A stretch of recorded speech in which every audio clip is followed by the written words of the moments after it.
નમસ્કાર વિદ્યાર્થી મિત્રો, commerce with Pradeep Panchal by Awabai high school Valsad, ધોરણ 12 સામાન્ય પ્રવાહ, વિષય નામાના મૂળ તત્વો, ભાગ 2, પ્રકરણ 6 રોકડ પ્રવાહ પત્રક.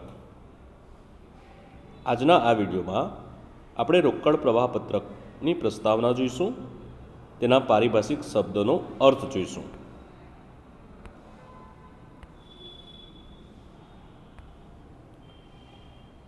નાણાકીય હિસાબોમાં નફા નુકસાનનું પત્રક અને પાકા સરવૈયાનો સમાવેશ થાય છે.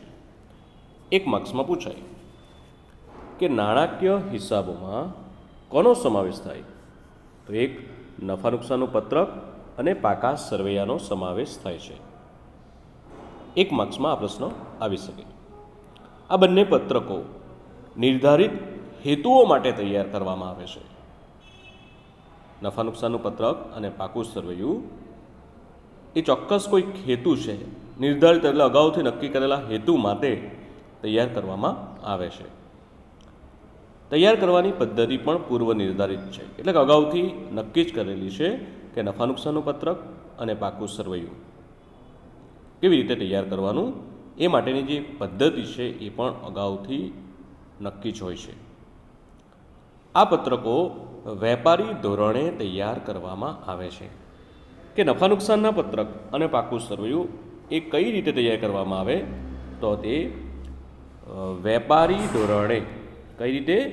વેપારી ધોરણે તૈયાર કરવામાં આવે છે, જેમાં ખરેખર થયેલ ખર્ચાઓ અને ખરેખર ઉપજો જે તે વર્ષની પછી તે રોકડમાં ચૂકવાઈ હોય અથવા ન ચૂકવાઈ હોય, રોકડમાં મળી હોય અથવા ન મળી હોય, નફા નુકસાનના પત્રકમાં નોંધવામાં આવે છે. એટલે ખરેખર થયેલા ખર્ચાઓ અને ખરેખર ઉપજો નફા નુકસાનના પત્રકમાં નોંધવામાં આવે છે. નફા નુકસાનના પત્રકમાં મહેસૂલી ખર્ચાઓ અને મહેસૂલી ઉપજો દર્શાવવામાં આવે છે.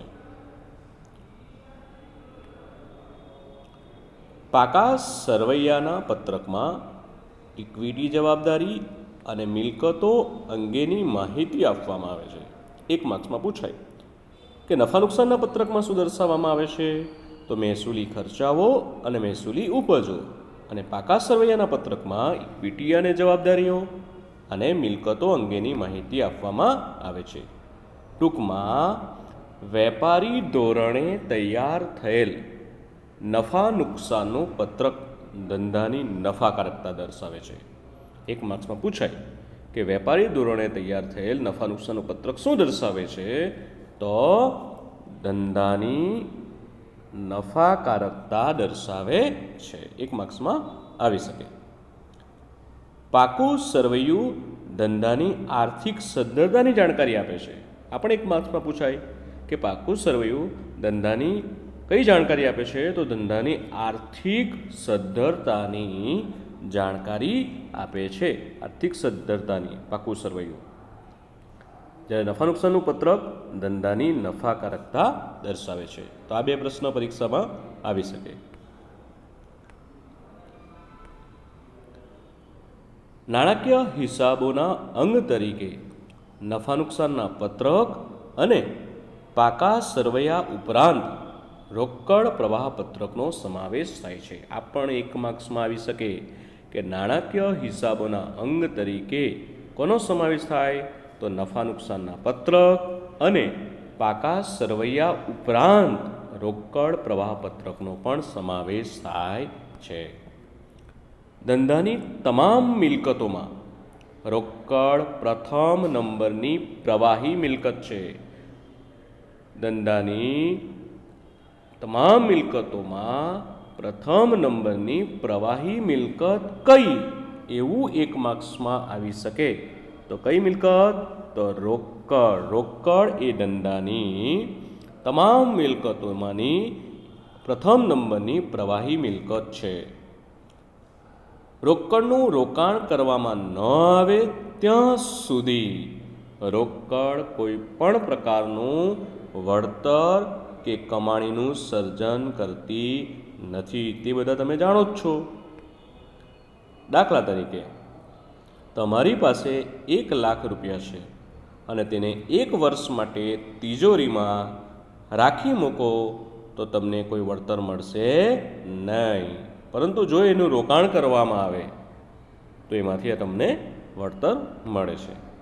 પણ આ રૂપિયા 1 લાખને બેંક ડિપોઝિટમાં, શેર કે ડિબેન્ચરમાં અથવા કોઈ પણ જગ્યાએ રોકવામાં આવે તો તે વ્યાજ, ડિવિડન્ડ કે નફાનું સર્જન કરે છે. જો બેંકમાં મૂકે તો વ્યાજ મળે, શેર કે ડિબેન્ચરમાં રોકીએ આપણે તો ડિવિડન્ડ મળે, જો ધંધામાં રોકીએ તો ધંધામાં આપણને નફાનું સર્જન થાય છે. તેથી રોકડનું રોકાણ વળતર કમાણીના સર્જન માટે અનિવાર્ય છે.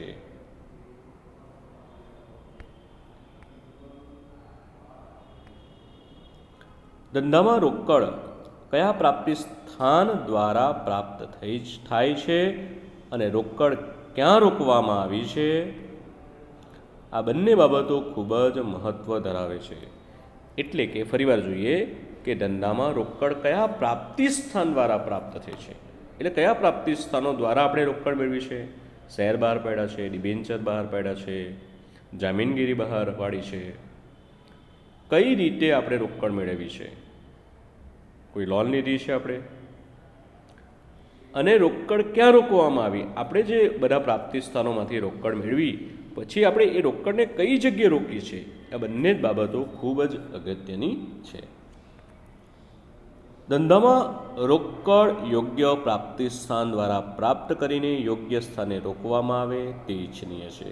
યોગ્ય પ્રાપ્તિ સ્થાનમાંથી પ્રાપ્ત કરેલી હોવી જોઈએ કે જેથી આપણને વ્યાજનો બોજો ન પડે, વધારે ડિવિડન્ડ ન આપવું પડે, અને ઉપરાંત એને યોગ્ય સ્થાને રોકવામાં આવે તો તે ઇચ્છનીય છે. નહીં તો આપણા પૈસા ડૂબી જવાની શક્યતા રહેલી છે. આ અંગેની માહિતી નફા નુકસાનનું પત્રક અને પાકું સરવૈયું દર્શાવતું નથી. જો કે આ બંને પત્રકો તૈયાર કરવાના હેતુઓ જુદા છે. તેથી રોકડ ક્યાંથી આવી અને ક્યાં રોકાય છે આ બંને બાબતોની જાણકારી રોકડ પ્રવાહ પત્રક આપે છે. એટલે કે રોકડ ક્યાંથી આવી છે અને એ રોકડ ક્યાં ગઈ એ શાના આધારે જાણી શકાય? તો રોકડ પ્રવાહ પત્રકના આધારે જાણી શકાય છે. તેથી રોકડ પ્રવાહ પત્રક અમુક ધંધાકીય એકમો માટે ફરજિયાત બનાવવામાં આવેલા છે કે જેથી આપણને ખ્યાલ આવે કે રોકડ ક્યાંથી આવી છે અને ક્યાં જઈ છે. તેથી રોકાણકારો પોતાના યોગ્ય નિર્ણય લઈ શકે. રોકડ પ્રવાહ પત્રકનું પ્રગટીકરણ તારીખ 1/4/2004થી અને ત્યારબાદના સમય માટે અમુક ધંધાકીય એકમો માટે હિસાબી ધોરણ 3 પ્રમાણે ફરજિયાત બનાવવામાં આવેલ છે. તારીખ ખાસ યાદ રાખવાનું. એનું પ્રગટીકરણ ક્યારે કરવામાં આવેલું? તો 1/4/2004થી અને હિસાબી ધોરણ 3 પ્રમાણે અમુક ધંધા માટે ફરજિયાત બનાવવામાં આવેલું છે.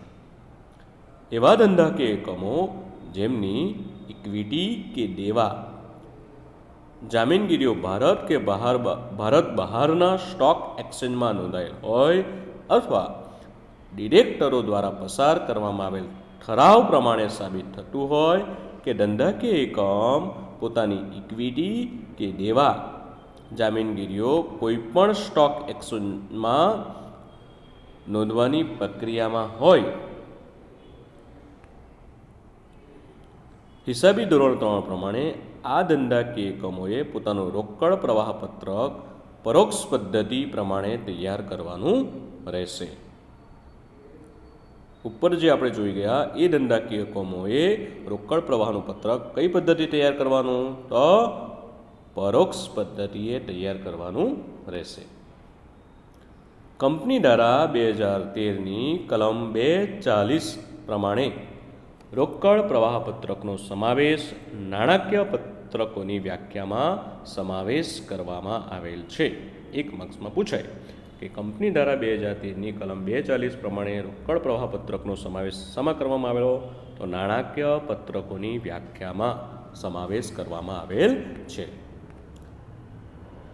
હવે આપણે જોઈશું પારિભાષિક શબ્દનો અર્થ. એમાં નંબર 1 રોકડ પ્રવાહ. રોકડ પ્રવાહમાં બે પ્રકારના રોકડ પ્રવાહનો સમાવેશ થાય છે. એક માર્ક્સમાં પૂછાય કે રોકડ પ્રવાહમાં કેટલા પ્રકારના રોકડ પ્રવાહનો સમાવેશ થાય, તો બે. એમાં એ આવક રોકડ પ્રવાહ અને બી જાવક રોકડ પ્રવાહ. અહીં રોકડ પ્રવાહ એટલે રોકડ અને રોકડ સમકક્ષની આવક જાવક. જે વ્યવહારના કારણે રોકડ અથવા રોકડ સમકક્ષમાં વધારો થતો હોય તેને આવક રોકડ પ્રવાહ કહેવામાં આવે છે. ફરીવાર જોઈએ કે જે વ્યવહારના કારણે રોકડ અથવા રોકડ સમકક્ષમાં વધારો થતો હોય તેને આવક રોકડ પ્રવાહ કહેવામાં આવે છે.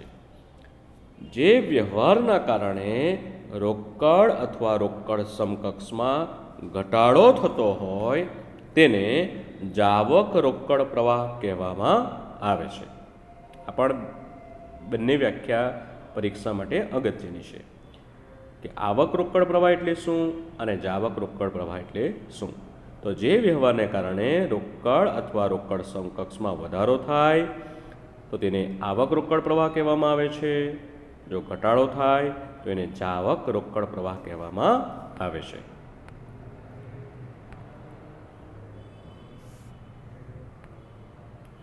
આવક રોકડ પ્રવાહ અને જાવક રોકડ પ્રવાહના તફાવતને શું કહેવામાં આવે? ચોખ્ખો રોકડ પ્રવાહ કહેવામાં આવે છે. આ તફાવત નીચે પ્રમાણે હોઈ શકે. ચાલો આપણી પાસે દાખલા તરીકે આપણે જોઈએ કે આવક રોકડ પ્રવાહ 1 લાખ છે, એની સામે જાવક રોકડ પ્રવાહ 85,000 છે. તો હવે 1 લાખમાંથી આપણે 85,000 બાદ કરીએ તો શું આ કેટલા આવશે? 15,000 આવશે અને એને કહેવાશે ચોખ્ખો આવક રોકડ પ્રવાહ. એટલે કે આપણી પાસે આવક રોકડ પ્રવાહ વધારે છે, 1 લાખ છે, જ્યારે જાવક રોકડ પ્રવાહ 85,000 છે. એટલે 15,000 જે છે એને શું કહેવાય? ચોખ્ખો આવક રોકડ પ્રવાહ કહેવામાં આવશે. આગળ જોઈએ. આવક રોકડ પ્રવાહ 85,000 છે, એની સામે જાવક રોકડ પ્રવાહ 1 લાખ છે. એટલે કે આવક કરતાં જાવક વધારે છે. કેટલી વધારે છે? તો 15,000. તો કાઉન્સમાં આવશે ને, એને કહેવાશે ચોખ્ખો જાવક રોકડ પ્રવાહ. માઇનસમાં આવે, 85,000માંથી 1 લાખ બાદ કરશું તો -15,000 થશે, પરંતુ આપણે એને માઇનસમાં નથી લખવાનું પણ બ્રેકેટમાં લખવાનું. જાવક એને કહેવાશે ચોખ્ખો જાવક રોકડ પ્રવાહ કહેવામાં આવશે. નંબર 2 રોકડ. રોકડ એટલે હાથ પરની રોકડ શિલ્લક અને બેંક શિલ્લક. 1 માર્ક્સમાં આ પણ પૂછાઈ શકે. રોકડ એટલે શું? તો હાથ પરની રોકડ શિલ્લક અને બેંક શિલ્લક. એટલે કે બેંકમાંથી આપણે ગમે ત્યારે પૈસા ઉપાડી શકીએ. નંબર 3 રોકડ સમકક્ષ. રોકડ સમકક્ષ એટલે નંબર 1 ટૂંકા ગાળાના ઉચ્ચ પ્રવાહિતા ધરાવતા રોકાણો. એટલે કે એને આપણે ઝડપથી રોકડમાં રૂપાંતર કરી શકીએ એટલે એને રોકડ સમકક્ષ કહેવામાં આવે. નંબર 2 એવા રોકાણો જેમનું ઝડપથી સાચી અંદાજિત કિંમતમાં રોકડમાં રૂપાંતર થઈ શકે. અને નંબર 3 જેના મૂલ્યમાં ફેરફાર થવાનું જોખમ નહિવત હોય તેવા રોકાણો. અને મૂલ્યમાં બહુ વધારો ઘટાડો થતો ન હોય તેવા રોકાણો, તો એને પણ રોકડ કે રોકડ સમકક્ષ કહેવામાં આવે. દાખલા તરીકે નંબર 1 સરકારી જામીનગીરીઓ અને નંબર 2 ઉપરના લક્ષણો ધરાવતી કોઈપણ પ્રકારની જામીનગીરીઓ. તો એ બધાને શું કહેવામાં આવે? રોકડ સમકક્ષ કહેવામાં આવે છે. ત્યારબાદ નંબર 4 રોકડ પ્રવાહ પત્રક. રોકડ પ્રવાહપત્રકમાં મુખ્યત્વે 3 પ્રકારની પ્રવૃત્તિઓ દર્શાવવામાં આવે છે. 1 માર્ક્સમાં પૂછાય કે રોકડ પ્રવાહપત્રકમાં મુખ્યત્વે કેટલા પ્રકારની પ્રવૃત્તિઓનો સમાવેશ થાય? તો કુલ 3 પ્રકારની પ્રવૃત્તિઓનો સમાવેશ થાય છે. એમાં નંબર 1 કામગીરી પ્રવૃત્તિ, નંબર 2 રોકાણ પ્રવૃત્તિ અને નંબર 3 નાણાકીય પ્રવૃત્તિ. આ દરેક પ્રવૃત્તિઓમાં રોકડ આવક પ્રવાહ અને અથવા રોકડ જાવક પ્રવાહ હોઈ શકે. આ ત્રણેય પ્રવૃત્તિમાંથી ઉદ્ભવતા રોકડ પ્રવાહની રકમોના સરવાળામાં શરૂઆતની રોકડ શિલ્લક અને રોકડ સમકક્ષ રકમો ઉમેરવામાં આવે છે. છેલ્લે જે રકમ મળે તે આખરની રોકડ શિલ્લક અને રોકડ સમકક્ષની રકમો દર્શાવે છે. આ ત્રણેય પ્રવૃત્તિમાંથી ઉદ્ભવતો રોકડ પ્રવાહ ધન અથવા ઋણ હોઈ શકે. ધન હોય તેને આવક રોકડ પ્રવાહ કહેવાય. જો ઋણ એટલે કે માઇનસમાં જવાબ આવે તો જાવક રોકડ પ્રવાહ કહેવામાં આવે છે. તો વિદ્યાર્થી મિત્રો, તમારે પારિભાષિક શબ્દોનો જે અર્થ જોયો એમાં આપણે રોકડ પ્રવાહ જોયું, રોકડ જોયું, રોકડ સમકક્ષ જોયું અને રોકડ પ્રવાહપત્રક જોયું પેજ નંબર 251 પર. તો એ તમારે નોટમાં લખવાનું છે. પ્રસ્તાવના તમારે નોટમાં લખવાની નથી. Thank you.